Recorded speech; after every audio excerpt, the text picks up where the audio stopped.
Hi friends, I hope आप लोग सब ठीक हो गए। चलें आज हम बात करते हैं कि सीवी में क्या पॉइंट्स होना चाहिए और क्या पॉइंट्स नहीं होना चाहिए और किस तरीके की सीवी बनाना चाहिए। ठीक है, देखें यहाँ पर सीवी तो हर एक की बनी होती है, जितने भी स्टूडेंट्स हैं, जो भी मतलब जॉब फाइंडर है, जॉब सीकर्स हैं, सबके पास सीवी बनी होती है। जितने भी प्रोफेशनल मैन एंड वुमेन्स हैं, जो बॉयज़ हैं, गर्ल्स हैं, सबके पास सीवी बनी होती है। लेकिन यानी सीवी बनाने का भी एक तरीका होता है। ठीक है ना। पहले का ये ट्रेंड था, पहले का मतलब ये उसूल था कि आप ब्लैक एंड वाइट सीवी भी देते थे। ठीक है, तो उतना वो नहीं मतलब इम्पोर्टेंस ही दी जाती थी कि आप ब्लैक एंड वाइट सीवी भी दे रहे हैं तो उसके अंदर आप जैसा भी किस्म की सीवी लिख रहे हैं तो वो सिर्फ और सिर्फ उसमें आपका एजुकेशन टैलेंट यानी सीवी के साथ देखते थे। सीवी में देखते थे एजुकेशन एंड टैलेंट, उसके बाद में आपको हायर करते थे या बुलाते थे। लेकिन अभी एक न्यू ट्रेंड निकला है। आपकी सीवी जितनी खूबसूरत है यानी आपके टैलेंट और आपके एजुकेशन के साथ आपकी सीवी खूबसूरत भी होना चाहिए, कलरफुल होना चाहिए। ठीक है, तो ही यानी ज़्यादातर यानी जो डायरेक्टर्स हैं वो यानी अट्रैक्ट हो रहे हैं। ठीक है, तो अपनी सीवी जो है एक खूबसूरत बनाइए।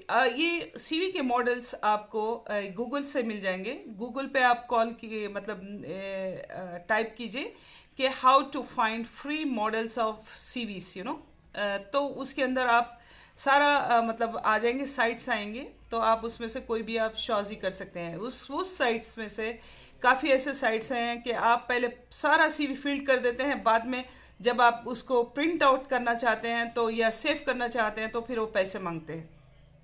ठीक है, तो इस किस्म के मतलब जब आप जॉब ढूंढ रहे हैं तो आपको पैसा देने की ज़रूरत नहीं है। तो यहाँ फ्रांस में कैनवा कैनवा एक है, CANVA,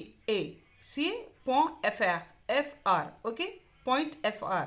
ठीक है, ये आपको फ्री ऑफ कॉस्ट आप सीवी बना सकते हैं। उसमें कई किस्म के मॉडल्स हैं, आप मॉडल्स कलर्स जो भी आपको चूज़ करना है आप चूज़ कर सकते हैं। ठीक है, और बाकी के तो वो पेड है, आपकी मर्ज़ी है। अगर आपको पेड करना है तो आप पेड कर सकते हैं। 99 सेंटी, €2 ऐसा रहता है बस।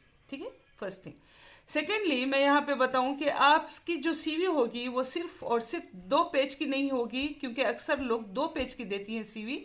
2 पेज की सीवी नहीं होना चाहिए। सिर्फ और सिर्फ एक ही पेज में आपके स्किल्स, आपके कॉम्पिटेंस बोला जाता है पे स्केल को, और आपकी जो भी एजुकेशन है, आपका वर्क एक्सपीरियंस है, जो जो भी है आपका, सिर्फ और सिर्फ एक ही पेज पे आना चाहिए। सारी आपकी यानी प्रोफेशनल बायोग्राफी सारी की सारी एक ही पेज पे आना चाहिए।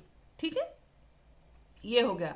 सेकेंडली चलिए आइए अब मेन पॉइंट पे कि हम जब लेटर लिखते हैं, लेट तो मोटिवासियों बोलते हैं, मोटिवेशन लेटर जो रहता है वो लिखते हैं हम।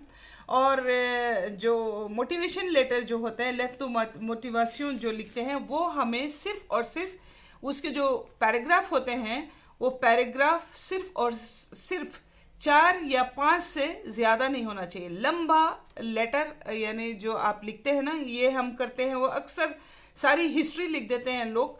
वो लिखने की ज़रूरत, जस्ट शॉर्ट पॉइंट्स लिखिए, और वो सिर्फ पैराग्राफ सिर्फ 5 या 6 से बढ़ के कोई पैराग्राफ नहीं होना, 6 से यानी ज़्यादा। वो उस पैराग्राफ में ईच पैराग्राफ में आप हर चीज़ यानी उसमें लिखना। वो कैसे लिखना है मैं मतलब हुआ तो मैं आगे बताऊंगी आपको।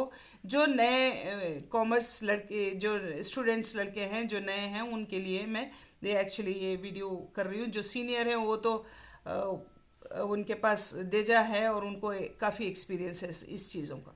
ठीक है, अच्छा, दूसरी बात, जब हम सीवी बनाते हैं तो सीवी में हम नाम लिखते हैं, नाम के नीचे हम एड्रेस लिखते हैं, प्लस हमारा कॉन्टैक्ट नंबर और हमारा ईमेल एड्रेस आता है। तो नेम के नीचे आप एड्रेस बिल्कुल मत लिखिएगा, बिकॉज उसका रीज़न ये है कि जब आप एड्रेस लिखते हो, आप ऑनलाइन सीवी पोस्ट करते हो, आप हो सकता है आपकी सीवी कौन कहाँ पे जा रही है नहीं मालूम।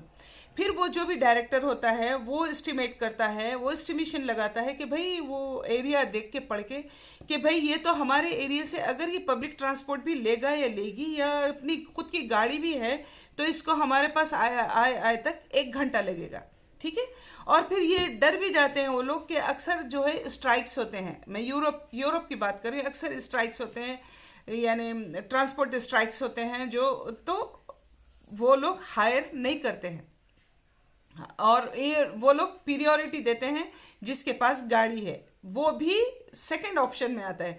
फर्स्ट ऑप्शन वो लोग प्रियोरिटी ये देते हैं कि जो हमारे उनके करीब, उनके डिपार्टमेंट के जो करीब है, उनके एरिया के जो करीब है, उनको वो लोग प्रियोरिटी देते हैं। तो इसलिए अगर भले ही आप में टैलेंट है, आप में एजुकेशन है, हर चीज़ है, वो सब रहने के बावजूद भी आपके सीवी पढ़ाने जाता है और वो सीवी आपका बाजू हो जाता है। ठीक है, ये पॉइंट है। सेकेंड पॉइंट में आइए। सेकेंड पॉइंट ये है कि हम अक्सर एज लिखते हैं। ठीक है, अक्सर एज लिखते हैं। जो अंडर 30 ईयर्स हैं या 30 ईयर्स तक हैं वो अपनी एज लिखें, नो प्रॉब्लम, लेकिन जो मोर देन 30 ईयर्स हैं वो अपनी एज अपनी सीवी में मत लिखें। उसकी वजह ये है कि आजकल जितना भी मतलब देखिए, मेरा जो एक्सपीरियंस है गल्फ़ और यूरोप का है, हो सकता है ये ट्रेंड हमारे इंडिया, हमारे एशिया जो है, पाकिस्तान, इंडिया, बांग्लादेश, जो भी ये कंट्रीज हैं हमारे जो एशिया के हैं, शायद वहाँ पर भी ये ट्रेंड होगा। यहाँ पे ये ट्रेंड है कि जो भी न्यू कॉमर्स होता है उसको मतलब कुछ 1 महीना या 15 दिन ट्रेनिंग देके उसको ले लेते हैं। उसकी वजह यह है कि जो सीनियर की जो सैलरी है उससे कहीं ज़्यादा कम उसमें उसको सैलरी दी जाती है वही पोस्ट पे, और जो यानी क्या बोलना, सीनियर से ज़्यादा एनर्जेटिक होता है क्योंकि उसको सीखने की ख्वाहिश रहती है, नई नई डिग्री भी लिया होता है कि एक यानी बहुत भाग भाग के काम करते हैं वो लोग। ठीक है, इसीलिए वो लोग यानी क्या बोलते हैं, डायरेक्टर्स अक्सर ऐसों को हायर करते हैं।